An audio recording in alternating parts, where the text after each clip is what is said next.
And I lost the back end again, but I caught it. Remember, head up, get it on the gas, head up. Apex. That was my reaction to missing the apex by about 6 feet.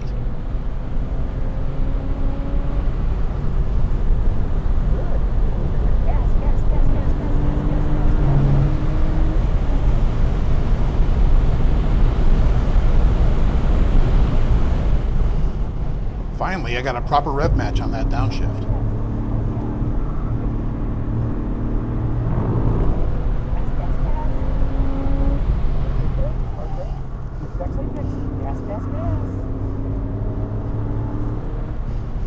And another proper downshift.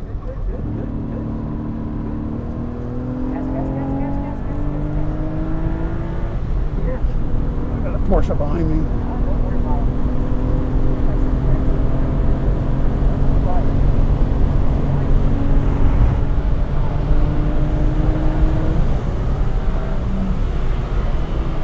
Getting past without losing too much time is also a skill.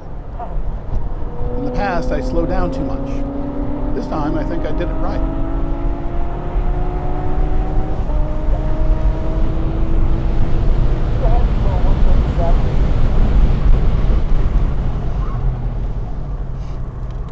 Sorry for cursing, Mom.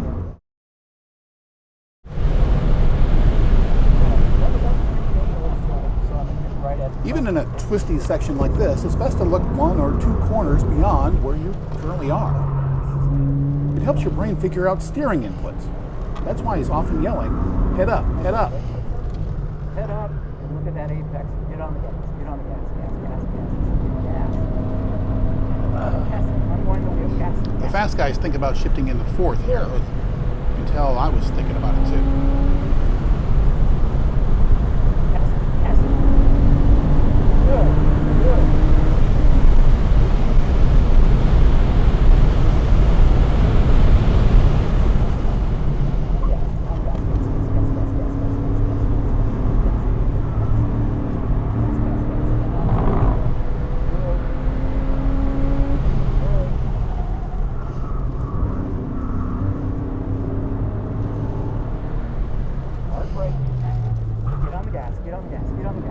Saved the rear end again. Could have spun it around there, but I caught it. It was probably caused by another bad downshift.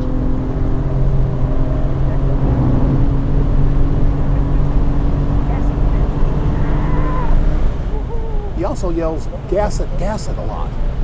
It's because, frankly, I think I'm going fast enough. And I hate to admit this, but it's really a little scary to go that fast so close to the cliff edge. At least the edge of the curb. But he knows there's still plenty of grip left.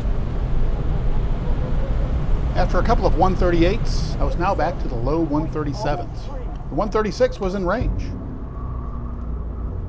There you go, Steve. 137. I didn't know it, but I was on my fastest lap of the day. I'm pulling almost a G in this corner, and it's really a strain on the muscles. It's corners like this that make me wish I had a proper racing seat, or at least one where I could get in the proper seating position.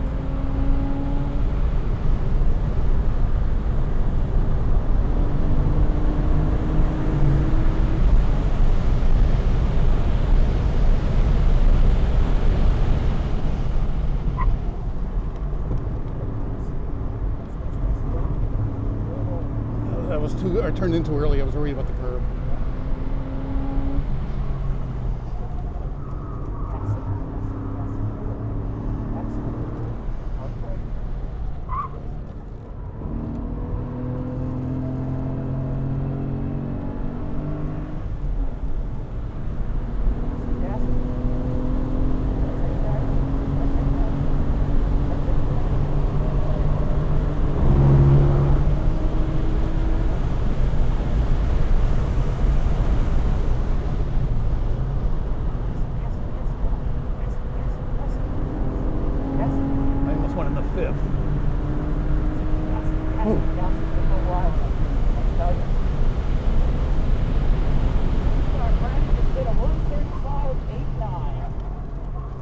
There we go.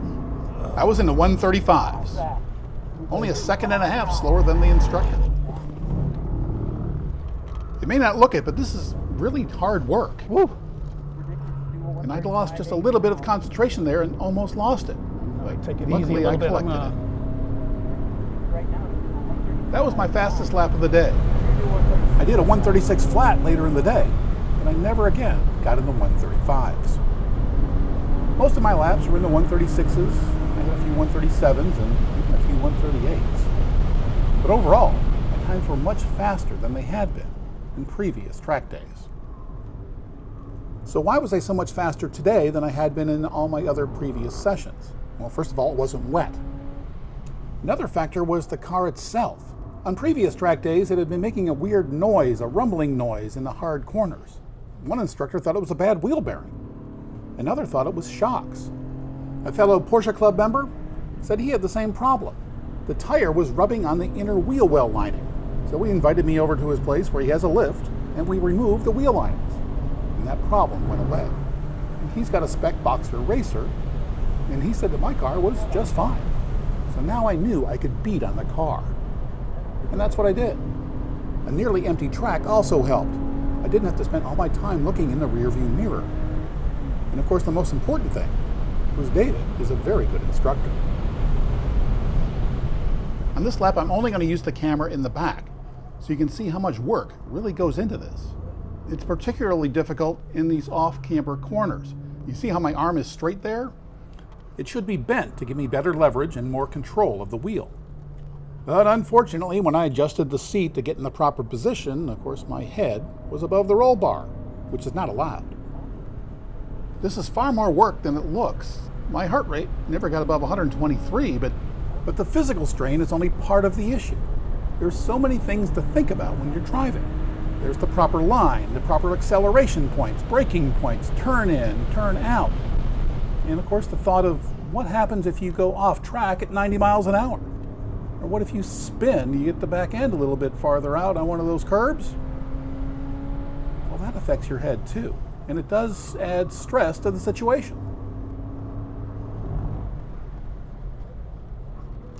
But conquering all of that and doing it well is why we do this.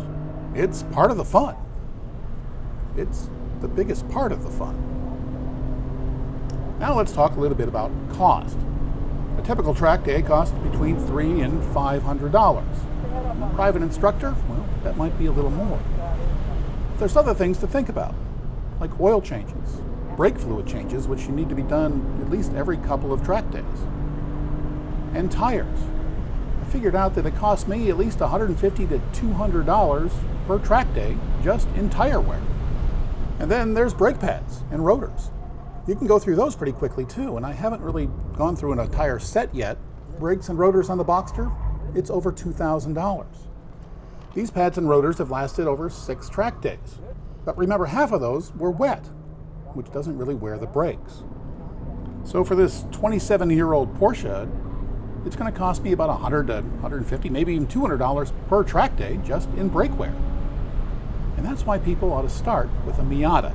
They're significantly cheaper and actually faster.